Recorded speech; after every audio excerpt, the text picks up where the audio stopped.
누가복음 1장 67절부터 79절까지의 말씀을 저와 여러분이 한 절씩 교독합니다. 그 부친 사가랴가 성령의 충만함을 받아 예언하여 이르되 찬송하리로다. 주 이스라엘의 하나님이여 그 백성을 돌보사 속량하시며 우리를 위하여 구원의 뿔을 그 종 다윗의 집에 일으키셨으니 이것은 주께서 예로부터 거룩한 선지자의 입으로 말씀하신 바와 같이 우리 원수에게서와 우리를 미워하는 모든 자 손에서 구원하시는 일이라. 우리 조상을 긍휼히 여기시며 그 거룩한 언약을 기억하셨으니 곧 우리 조상 아브라함에게 하신 맹세라. 우리가 원수의 손에서 건지심을 받고 종신토록 주의 앞에서 성결과 의로 두려움이 없이 섬기게 하리라 하셨도다. 이하여 네가 지극히 높으신 이의 선지자라 일컬음을 받고 주 앞에 앞서가서 그 길을 준비하여 주의 백성에게 그 주의 사함으로 말미암는 구원을 알게 하리니 이는 우리 하나님의 긍휼로 인함이라. 이로써 돋는 해가 위로부터 우리에게 임하여 같이 읽습니다. 어둠과 죽음의 그늘에 앉은 자에게 비치고 우리의 발을 평강의 길로 인도하시리로다 하니라. 아멘.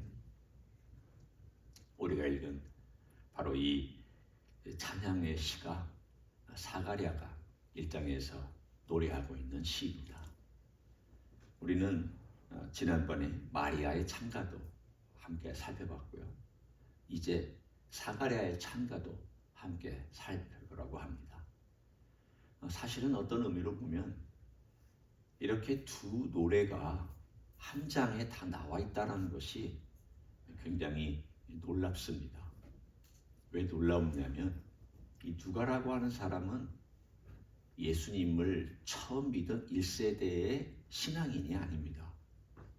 예수님 곁에 있어보지도 못했고 예수님을 직접 본 사람도 아닙니다. 이 사람은 이방인입니다. 근데 이방인인 이 사람이 어떻게 이런 찬가를 1장에다가 다 기록할 수 있을까?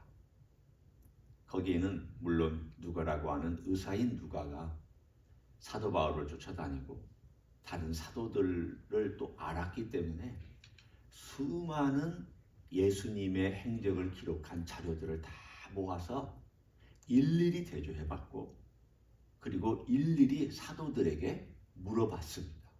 그래서 그 모든 것을 정확하게 기록했고 이 노래들은 초대교회 성도들이 아마도 예배 시간에 가끔 불렀던 그런 노래일 거라고 짐작하고 있습니다. 우리는 이 곡조를 잃어버렸기 때문에 노래를 모릅니다. 그렇지만 가사가 남아있는 이 내용을 보면 이 사람들은 유대의 문학과 유대의 사람들의 노래가 가지고 있는 특징들을 그대로 반영하고 있습니다. 우리도 예를 들면 시조나 노래 같은 걸 보면은 어떤 운율이 있잖아요. 시조 같은 거면 이 몸이 죽고 100번 고쳐주고 3, 4, 3, 4 뭐 이런 식으로 나갑니다. 외우기 쉽게 어떤 틀이라는 것이 있어서 그렇게 쉽게 발전해 나갑니다. 그런데 여기 나와 있는 이 누가복음의 이야기를 가만히 들어보면은 놀라운 것이 있습니다. 이 사람들은요 노래를 할 때에 그 노래가 제가 지금 이 설명하는 내용이 그림으로 설명할 테니까 들어보십시오. 1, 2, 3, 4, 5, 5, 4, 3, 2, 1 이런 식으로 노래를 합니다. 그러니까 참 그게 쉽게 되나요? 네, 그들은 됩니다. 우리는 그게 잘 안 됩니다. 우리는 1번부터 5번까지 1, 2, 3, 4, 5 주제가 1번 주제, 2번 주제, 3번 지금 제가 가사 내용이라고 생각하고 들어보시죠. 1번 가사, 2번, 3번, 4번, 5번 그러면 다시 또 5번 다시, 4번 다시, 3번 다시, 2번 다시, 1번 다시 이런 식으로 노래를 합니다. 그러니까 이 사람들의 그 마음속에는 우리가 시조가 익숙했듯이 옛날에 요즘 시조 안 하죠. 그렇지만 옛날에 사람들이 시조가 익숙했잖아요. 그냥 한번 시조 지어봐라. 그러면 조금 훈련받은 사람은 자기 운율에 맞춰서 시조를 금방 지어내잖아요. 말 잘 해내잖아요.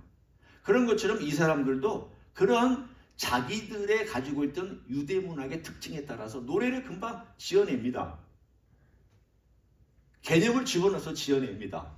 그게 바로 오늘 본문에 나와 있는 사가랴의 노래입니다. 그러면 어떤 특징이 있느냐? 그 특징에다가 각 절마다 자기 하고 싶은 말. 여기서는 성령의 감동으로 사가랴가 이제까지 그가 알고 있었던 구원의 역사에 대한 모든 내용들을 다 담아놨습니다. 제가 왜 이야기를 하냐면 하나님의 구원의 역사에 대한 구약의 스토리를 이 노래에다 담아놨기 때문에 저는 여러분과 함께 이 스토리를 좀 얘기하려고 합니다. 이 특징은 많은 경우입니다. 항상은 아니지만 많은 경우에 첫 번째 1번하고 가운데 5번 정도에, 여기는 5개니까 5번, 1번하고 5번에 강조가 되어 있습니다. 그 사이사이 다 강조가 되어 있지만 특별한 강조가 있습니다. 제가 어떻게 이걸 볼 거냐면 먼저 거꾸로 볼 겁니다. 5번부터 4번, 3번, 2번, 1번 거슬러 올라가서 봅니다. 이 노래 주제가 뭐냐? 하나님께서 약속을 지키셨다요. 그게 어디 나오냐? 오늘 여기에 72절과 73절을 보십시오. 72절이 5고 73절이 5-예요. 그 내용을 보면 우리 조상을 긍휼히 여기시며 그 거룩한 언약을 기억하셨으니, 그리고 대칭되는 내용이 곧 우리 조상 아브라함에게 하신 맹세라. 하나님께서 아브라함에게 하신 맹세, 그 언약을, 쉽게 얘기하면 우리가 아브라함 언약이라고 얘기하고 있는 그 언약을 기억하셔서 2000년 만에 그 언약을 이루신다. 이게 핵심. 그게 5번에 나와 있는 내용이에요. 하나님이 언약을 이루셨다. 이 놀라운 하나님을 좀 생각해봐라. 우리는 100년 사는 것도 허겁지겁 살다가 제대로 기억도 못하고 하나님의 은혜가 뭔지도 어떨 때는 잊어먹고 사는데, 하나님은 잊지 않냐고 2000년 동안 아브라함에게 한 그 맹세를 기억하고 이루고 계시다. 그게 지금이다라는 거예요. 이 노래의 핵심은 그때가 지금이다라는 건데, 그 지금의 때에 가장 중요한 알맹이가 뭐냐? 하나님께서 아브라함에게 하신 그 언약을 지금 이루시기 시작하셨다. 그럼 그 언약이 뭐냐는 거예요. 그 언약의 내용이 바로 그게 4번이에요. 71절과 74, 75절이에요. 대충 해서 한번 여러분이 보십시오. 71절. 우리 원수에게서와 우리를 미워하는 모든 자의 손에서 구원하시는 일이라. 74절. 우리가 원수의 손에서 건지심을 받고, 75절. 종신토록 주의 앞에서 성결과 의로 두려움이 없이 섬기게 하리라 하셨도다. 이게 아브라함의 언약의 내용을 담고 있습니다. 아브라함의 언약이란 뭐냐? 너희가 이 땅에서 복의 근원이 되고 마음껏 종의 노예가 되지 않냐고 마음껏 구원의 역사를 경험하고 구원을 선포하는 그러한 삶을 살게 될 것이다 라는 것이 아브라함의 언약입니다. 아브라함의 언약의 핵심이 그거 아닙니까? 복의 근원이 될 거다. 너희가 복의 근원이 될 거다. 너희가 복을 나눠주는 사람이 될 거다.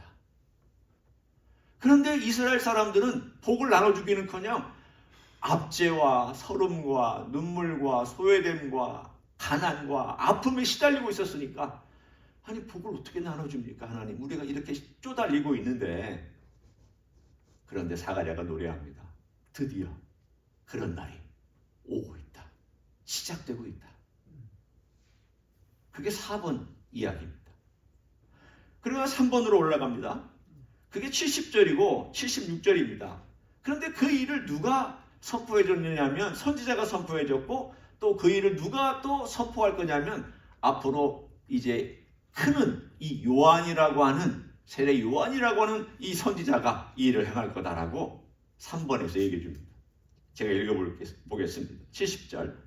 이것은 주께서 예로부터 거룩한 선지자 입으로 말씀하신 바와 같이 과거의 선지자들입니다. 76절 이 아이여 네가 지극히 높으신 이의 선지자라 일컬음을 받고 주 앞에 앞서가서 그 길을 준비하여. 과거의 선지자로 말씀하셨던 하나님께서 또다시 선지자를 보내서 앞으로 오실 그 구원과 그 놀라운 아브라함의 언약을 일으키는 데에 이 선지자를 사용할 것이다. 자기 아들을 얘기하는 겁니다. 자기 아들이 주인공은 아니에요. 그러나 그 사이에 끼어 있습니다. 하나님께서 우리에게 이 아들을 주신 것이 단순히 아들을 주신 것에서 머물지 않고 하나님의 구원 사역을 일으키기 위해서 이 아들을 사용하신다는 데 있어서 너무 감사하고, 우리 같은 인생을, 우리 집안을 이렇게 불쌍히 여기셔서 집안에 그 선지자를 일으키시는구나. 감사함으로 그 사이에다가 집어넣어놨습니다. 핵심은 아닙니다. 가장 중요한 핵심은 그건 아니지만, 그러나 사이드 핵심, 감사함을 표현하고 있습니다. 그러나 드디어 제일 중요한 것들이 나옵니다. 2번으로 올라갑니다. 69절을 보십시오. 우리를 위하여 구원의 뿔을 그 종 다윗의 집에 일으키셨으니. 또 77절로 갑니다. 주의 백성에게 죄사함으로 말미암는 구원을 알게 하리니. 무슨 뜻입니까? 드디어 밝힙니다. 핵심이 아브라함의 언약이 있죠. 아브라함의 언약이 복의 근원이 된다는 이야기죠. 이 일을 선지자가 알리고 선지자가 알린다는 거죠. 그 다음에 이 아브라함 언약의 핵심되는 분이 누구냐면 바로 다윗의 자손으로 구원의 뿔을 일으키시는 바로 주인공 메시아를 얘기하고 있습니다. 메시아가 그 일을 일으키는 핵심이다. 그리고 그 핵심에 오늘 놀라운 사상을 담고 있는 내용이 나옵니다. 여러분이 77절을 좀 눈여겨보셔야 됩니다. 주의 백성에게 그 죄사함으로 말미암는 구원을 알게 하리니. 메시아가 와서 무슨 일을 할지에 대하여 사가되는 성령의 충만한 가운데 노래하고 있습니다. 여러분, 구원 역사에서 제일 중요한 게 죄의 문제 해결입니다. 누가복음이나 마태복음이나 마가복음을 보면 메시아가 와서 할 일에 대하여서 사람들은 엉뚱한 생각을 많이 했습니다. 그게 그 당시 시대적인 사고였습니다. 로마 군인에게서부터 우리를 구해달라. 먹을 걸 달라. 우리에게 정치적인 독립을 좀 허락해달라. 우리가 떵떵거리며 살게 좀 해달라. 우리가 이 세상에서 멋진 민족이 되게 해달라. 이것이 그들의 바라는 것이었습니다. 바꿔 얘기하면 떡 달라, 돈 달라, 정치 권력 달라, 이름 달라, 명예 달라, 이런 거 달라. 우리가 그동안 너무 고생 많이 했으니까 복 좀 달라. 이것이 그 시대에 유대인들이 메시아를 기다리고 있었던 가장 중요한 목적이었고 이유였습니다. 그래서 사가랴는 얘기합니다. 그거 아니다. 그거 아니다.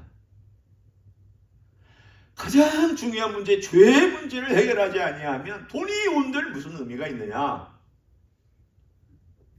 죄의 용서를 받지 못한들 인간이 부자가 되면 뭐하냐?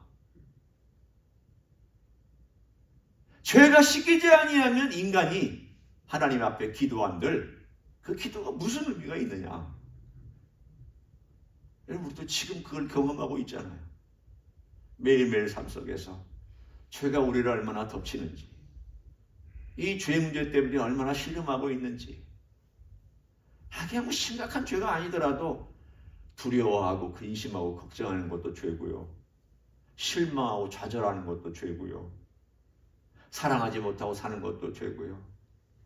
내 입술로 잘못 말하는 것도 죄고요. 알든 알지 못하든 다 죄잖아요. 이 죄의 문제만큼 우리의 삶에 그냥 가까이 다가 있는 것이 더 없습니다. 정치는 좀 멀리 있죠. 어느 정도. 죄는요, 우리 속에 있기 때문에 날마다 우리와 함께 갑니다. 어디든지 우리를 따라옵니다. 우리가 잠자는 곳에서도 있고, 활동하는 곳에서도 있고, 먹는 곳에서도 있고, 인간관계를 맺는 곳에서도 있고, 우리의 삶에 어디든지 있습니다.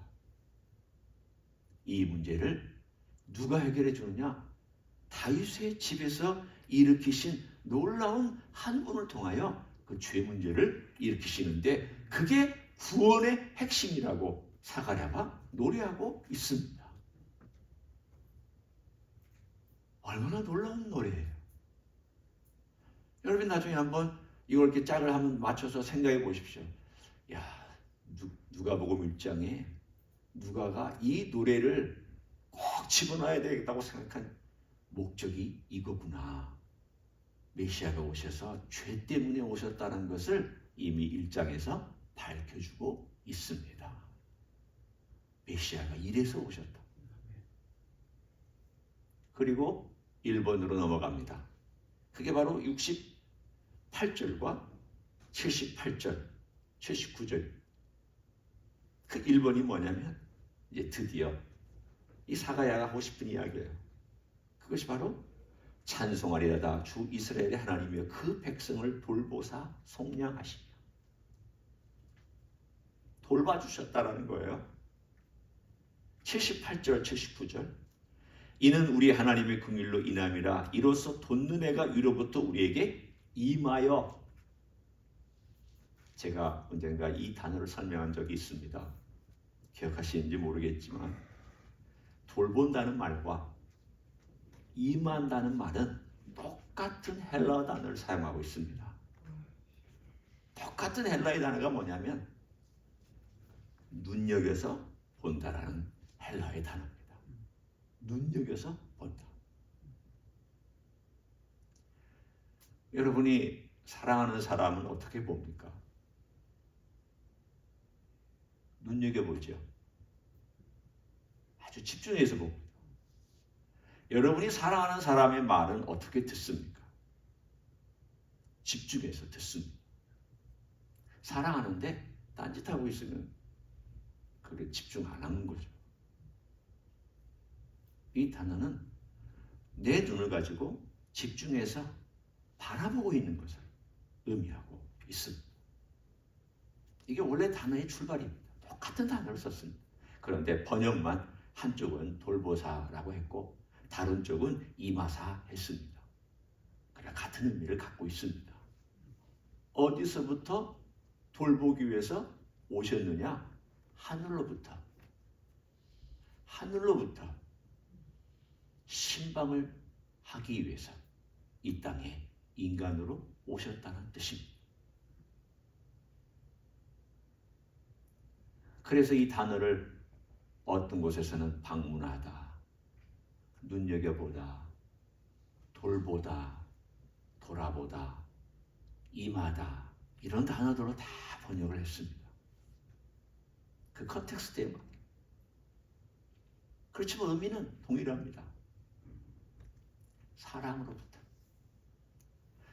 긍휼로부터 나오는 하나님께서 이 땅에 인간이 되셔서 직접 방문해 주셨고, 방문해 주신 것이 마치 오늘 여기 나와 있는 것처럼 긍휼로 말미암아 해가 위로부터 임한 것처럼, 해가 위로부터 임해서 우리의 마음을 따뜻하게 하고 해가 비치면 아침이 됐구나, 밝아졌구나, 따뜻하구나. 그러면서 우리 움츠렸던 몸과 어둠 가운데 있던 우리의 마음이 활짝 펴지고 기쁨이 있듯이 죄로 인하여서 움츠러들고 죄로 인하여서 고통받고 죄로 인하여서 걱정하고 근심하고 눈물 흘리는 마음이 메시아가 이 땅에 찾아오시면서 그 따뜻한 빛을 주시듯이 우리의 마음에 신방해 주시고 우리의 마음을 방문해 주시자 갑자기 마음이 확 열리면서 그 마음의 빛이 가득 차워지고 따뜻한 온기가 채워져서 드디어 메시아가 오셨다라는 선언을 오늘 이 스가랴가 하고 있습니다. 이게 방문했다는 뜻입니다. 이게 돌봤다는 뜻입니다. 이게 임했다는 뜻입니다. 이 스가랴의 노래를 듣고 있으면 아브라함부터 예수님까지의 구원의 역사에 대한 히스토리가 다 들어있습니다. 정리해 봅니다. 사가랴가 한 노래는 이런 내용입니다. 아, 우리 하나님께서 아브라함에게 한 언약을 지키시기 위해서 놀라운 일을 일으키셨습니다. 그 언약은 우리가 이 죄 가운데 굴레에 묶여 있어가지고 헤매고 있었는데 우리를 여기서부터 구원시키셔서 이제는 복의 근원으로 살게 해주시기 위한 언약이었습니다. 그런데 그 언약의 가장 중요한 핵심은 바로 메시아입니다. 이걸 가져오는 메시아입니다.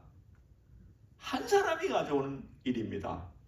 그 한 사람이 다윗의 집에서 하나님께서 일으키신 그 메시아, 죄로부터 우리를 구원할 메시아, 그분이 이제 오셨습니다. 지금 예수님의 잉태되고 나서 사가랴가 지금 자기 아들이 태어나고 나서 한 거니까 6개월 먼저 잉태됐으니까 예수님은 지금 마리아의 뱃속에 있는, 아직은 배가 조금 나왔지만 아직은 뱃속에 있는 그 상황에서 이미 오신 그 상황을 알고 노래하고 있는 노래입니다. 그분이 오셔서, 아니 그분이 오셔서 이쯤 오셨기 때문에 이제는 우리에게 드디어 빛이 비추듯 메시아의 나라가 이 땅에 임하였습니다. 메시아의 나라가 왔습니다. 메시아의 나라의 빛이 비치기 시작했습니다. 그래, 그게 성령의 감동으로 노래를 하고 있는 내용입니다. 이제 우리의 삶에는 이것이 어떤 의미가 있는지를 살펴봅니다. 여러분에게나 저에게나 메시아의 나라가 와 있잖아요.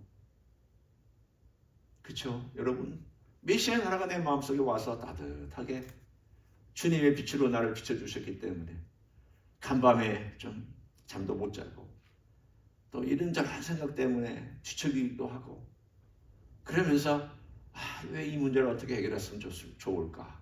이건 어떻게 주님께서 해결해 주실까?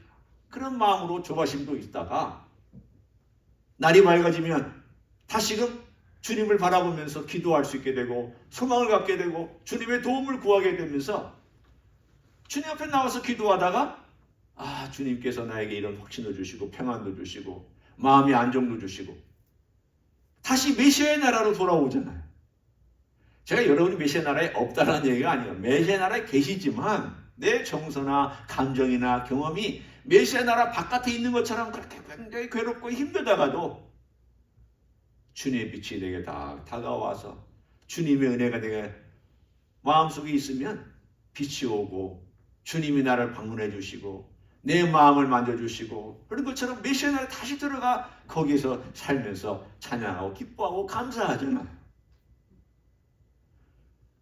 실제로 우리는 메시아 나라에 들어와 있지만 경험적인 메시아의 나라에 늘 들어오는 삶을 살아가는 것, 경험적으로 실천적으로 매일매일 메시아의 나라에 살아가는 삶을 살아가는 것, 이것이 우리에게 오늘도 주시는 도전일 뿐만이 아니라 축복인 줄로 믿습니다. 우리는 언제든지 들어갈 수 있습니다. 경험적으로 언제든지 메시아의 나라에 들어갈 수 있습니다. 왜냐? 예수님께서 그 길을 열어 놓으셨기 때문입니다. 오늘 하루도 그 빛이 여러분 마음을 가득 채우고 그 평화가 여러분의 마음을 가득 채우고 그 영광이 여러분의 심령을 가득 채우고 그 가운데 걸어가시는 여러분 되시기를 예수님의 이름으로 간절히 축원합니다. 기도하겠습니다. 이 시간 우리 주님께서 이 땅에 우리의 죄 문제를 해결하기 위해서 오셨다고 하는 이 메시지, 그리고 우리 주님은 죄 문제를 해결해 주셨습니다. 십자가에서 해결해 주셨고 그 피를 흘리심으로 우리로 죄에 얽매이지 않도록, 그리고 죄로부터 파생된 여러 가지 죄의 노예들의 얽매였던 것에서부터 우리를 구원해 주시기 위해서 오셨다는 이 놀라운 메시지. 그래서 이제는 더 이상 염려하거나 근심하거나 걱정하거나 두려워하거나 그리고는 또 떨거나 외롭지 않고 우리 주님의 나라, 우리 주님의 빛 가운데서 찬란한 길을 걸어갈 수 있다라고 하는, 매일매일의 삶에 그런 것들이 일어날 수 있다라고 하는 이 복된 소식, 이것이 날마다 내게 현실이 되고 실제가 되고 사실이 되기를 원한다고 통성으로 기도하시겠습니다. 하나님 아버지 감사합니다. 하나님 아버지, 우리는 연약합니다. 우리는 부족합니다. 때로 걱정합니다. 염려합니다. 두려워합니다. 여러 가지 일들로 인하여서 신음합니다. 아버지 하나님이여, 죄로부터 우리가 노임받고 혹은 죄로 파생되는 것들로부터 우리가 노임받고 살기를 원합니다. 주님께서는 이 일을 위해서 이 땅에 오셨으며 십자가에서 우리를 위해서 보혈을 흘려주신 것을 감사합니다. 아브라함의 언약을 지키시고 성실하게 일을 행하셨습니다. 구원의 뿔을 높이 올리셨습니다. 죄로부터 우리를 구원해 주셨습니다. 주님의 일이 우리 가운데 임하였습니다. 주님의 나라가, 메시아의 나라가 우리 가운데 임하였습니다.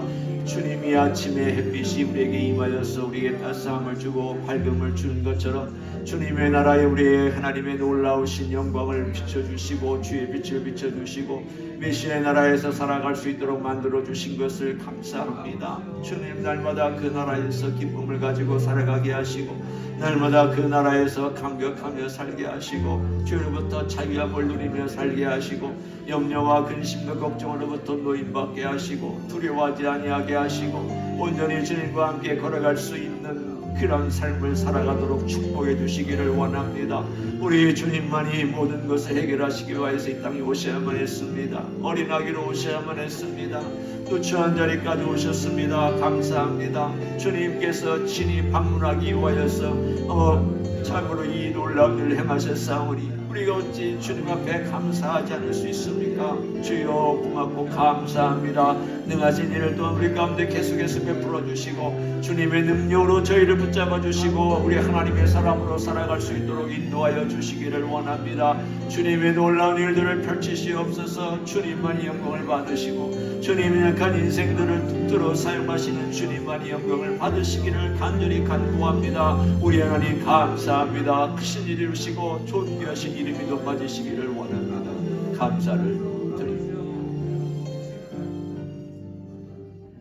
하나님 아버지,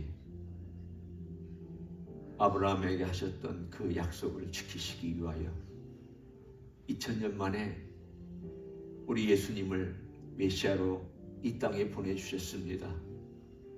예수님이 이 땅에 오셔서 복의 근원이 되셨고 그 복의 근원이 또한 우리를 복의 근원으로 만들어 주시기 위해서 죄 문제를 해결해 주신 것을 감사를 드립니다. 우리가 죄인이면 어떻게 복의 근원이 될 수 있겠습니까? 죄를 안고 살면 어떻게 남에게 복을 나눠줄 수 있겠습니까? 그런데 죄 용서를 받고 나니 이제는 복을 나눠줄 수 있게 해주시니 감사합니다. 메시아의 빛이 우리 가운데 다가오니 우리가 이제는 두려워하다가도 두려워하지 않게 되고 염려하다가도 염려하지 않게 되고 걱정하다가도 걱정하지 않게 되는 메시아의 나라의 빛이, 사랑이, 은혜가 우리 가운데 임하고 있음을 믿고 감사드립니다. 오늘도 그 놀라운 메시아의 나라에서 주님을 사랑하고 주님을 생각하고 주님을 찬양하고 주님의 은혜를 구하고 주님과 동행하며 날마다 우리 주님이 기뻐하시는 삶을 걸어갈 수 있도록 축복하여 주시옵소서. 이 땅에 오신 주님 감사합니다. 우리를 방문해 주시고 돌보시기 위해서 어린 아기로 오셨고 그리고 인간으로 오신 것 감사합니다. 그 놀라운 주님의 은혜를 깊이 깊이 생각하고 묵상하는 한 달 우리 주님의 강림하신 기간이 될 수 있도록 축복하여 주시옵소서. 이제는 우리 구주 예수 그리스도의 은혜와 하나님 아버지의 극진하신 사랑과 성령 하나님 교통하심의 역사가 오늘도 우리 주님께서 우리의 문제를 해결해 주시기 위해서 친히 이 땅에 어린아기로 그리고 청소년으로 그리고 이제 30이 되어서 공생애로 33살이 되셔서 십자가의 사건으로 우리를 돌보아 주신 귀한 은혜를 생각하며 날마다 주님 앞에 나아가기를 소원하는 이 자리에 참여한 모든 종들 위해와 주 임재 히스교회 위해와 이민교회들과 한국교회들과 선교사님들 위해 이제로부터 영원히 함께 하실지어다. 아멘.